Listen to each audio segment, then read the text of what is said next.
Hello and welcome to Access Asia here on France 24. I'm Will Hildebrand. Coming up, 8 years since Japan's Fukushima disaster, and residents begin to return to the city of Namie, but challenges remain as life has yet to return to normal.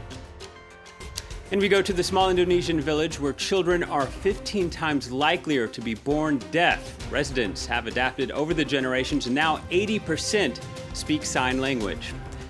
And a tale of two cities, Hong Kong's extreme wealth and its poverty, is captivating Instagrammers, drawing praise and criticism.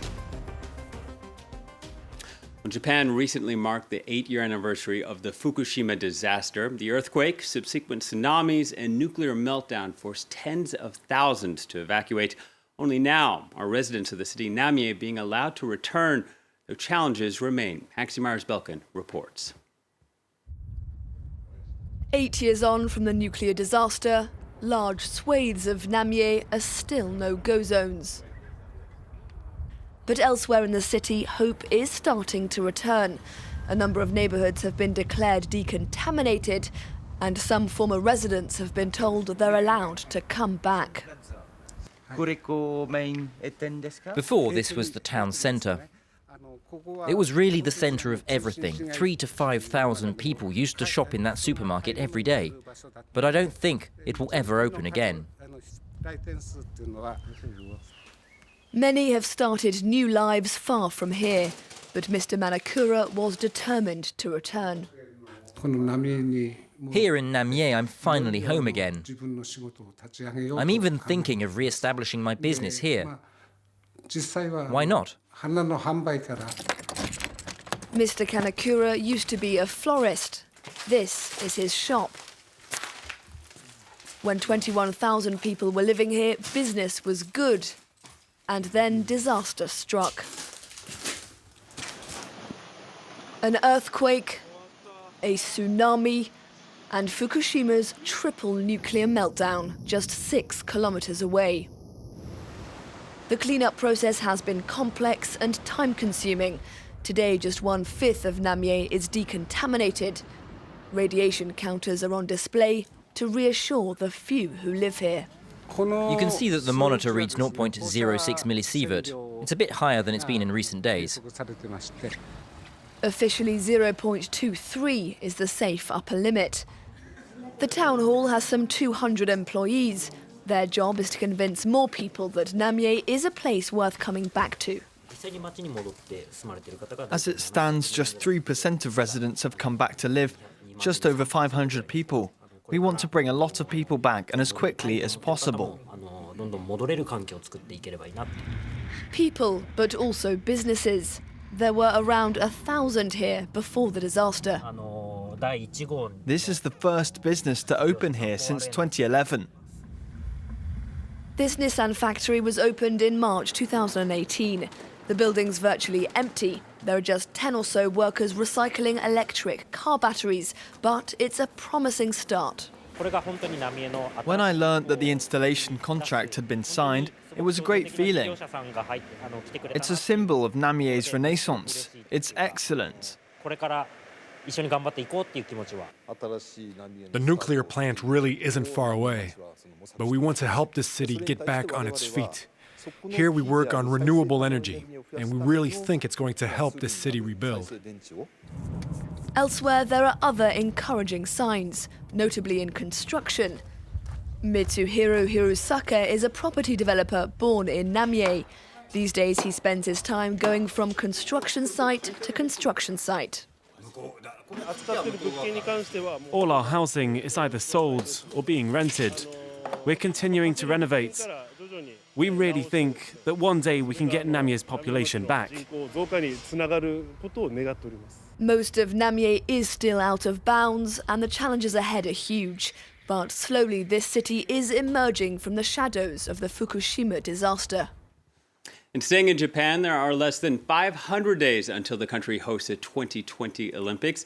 And here's a man who's accomplished a feat that blows Michael Phelps out of the water. No one has been to more Olympics since superfan Naotoshi Yamada, earning him the nickname Olympic Granddad. His first time at the Summer Games was the last time Japan hosted the event way back in 1964. In total, he's been to 14 straight Olympics, and the spry 92-year-old's last wish is to make it to number 15. Mexico, Munich, Montreal, Los Angeles, Moscow. Japan did not even participate at the Moscow Olympics, but I went to see those games. Seoul, Barcelona, Sydney, Athens, Beijing, London. I went to all the games from opening to closing ceremony. I'm the only one on earth. Tucked away in northern Bali is a village where nearly all the residents know sign language. The reason? Children there are 15 times likelier to be born with a hearing disorder. Elders had long feared they had angered a deity, but as residents adapted over the generations, they finally learned the mysterious cause. In the north of idyllic Bali, nestled between lush palm trees, lies the village of Bengkala. On the surface, nothing sets this typical locality apart. But as it quickly becomes apparent, 80% of Bengkala's population is fluent in the use of sign language.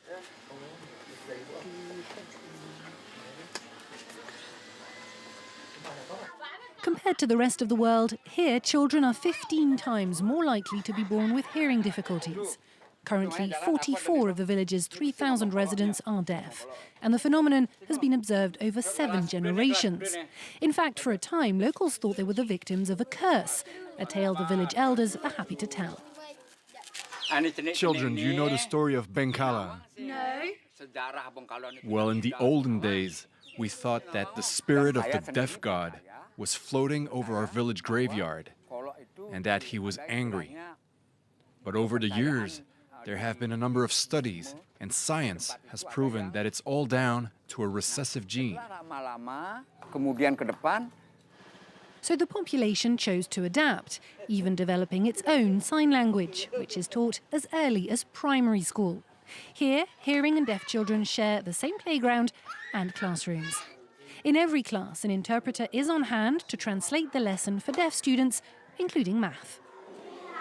9 times 9? 81. That's right, 81. We keep all the students together so that the deaf children don't feel left out and can make friends easily. 10-year-old Assi was born deaf, but she can count on the help of her classmates to stay on track with her studies.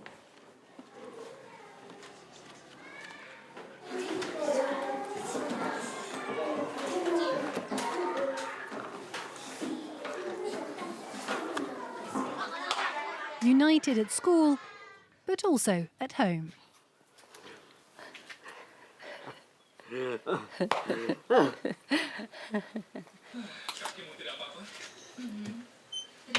While Huyan is deaf, his wife Sammy can hear.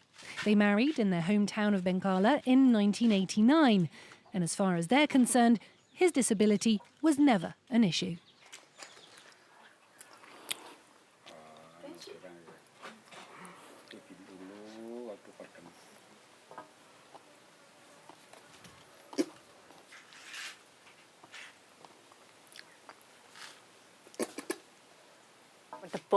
I already had a boyfriend who wasn't deaf, but I quickly fell in love with him.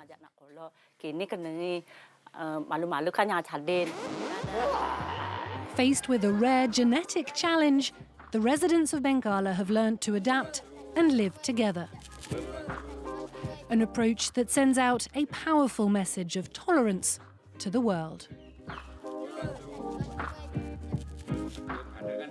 Well, there's no shortage of photographic sites in Hong Kong. The harbor, the peak, the Buddhist nunnery, and more recently, the Monster, a giant public housing estate. And while Instagrammers love the building, some of the residents loathe the new attention. Yena Lee has more. Posing for photos in the middle of a basketball court. These holidaymakers want snapshots in front of the colourful buildings of Choi Hung Estate, so much so they come in hordes, often driving out residents from their own sports facilities. One retiree says he's had to tell some tourists not to litter, but otherwise says he doesn't mind the influx. People have asked me how to get here, and I give them directions. I don't mind. Hong Kong's urban architecture has become popular with social media users, who find the aesthetic increasingly Instagrammable. These high-rise buildings even featured in the music video of Korean pop band 17. Another hotspot is the Monster Building complex in Quarry Bay, social housing home to over 10,000 people. One resident remembers when locals used to play cards here. Now tourists line up to take photos of the view. The elderly are very considerate. They moved their games to quieter spots, so they won't disturb photographers, the scene, or the atmosphere. From day till night, this estate attracts tourists from around the world. The mesmerizing view even featured in Hollywood blockbusters Transformers and Ghost in the Shell. However, critics say holidaymakers help romanticize poverty in one of the world's most expensive cities. To protect residents' privacy, the building's management put up notices in February, warning tourists to get permission before taking photos and videos. A move that hasn't stopped eager Instagrammers willing to brave the ban. Now mix a wastewater treatment facility with Buddhist-inspired architecture, and it's a perfect recipe for an iced cafe, not to be confused with an iced coffee. This high in the hills of Kashmir, the structures resemble stupas or towers used in Buddhist worship.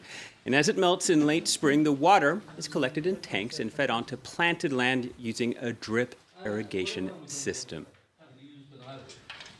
Well, that's it for this edition. As always, you can find this show on our website, France24.com, as well as previous editions of Access Asia. That's it for this week. Please stay tuned to France 24.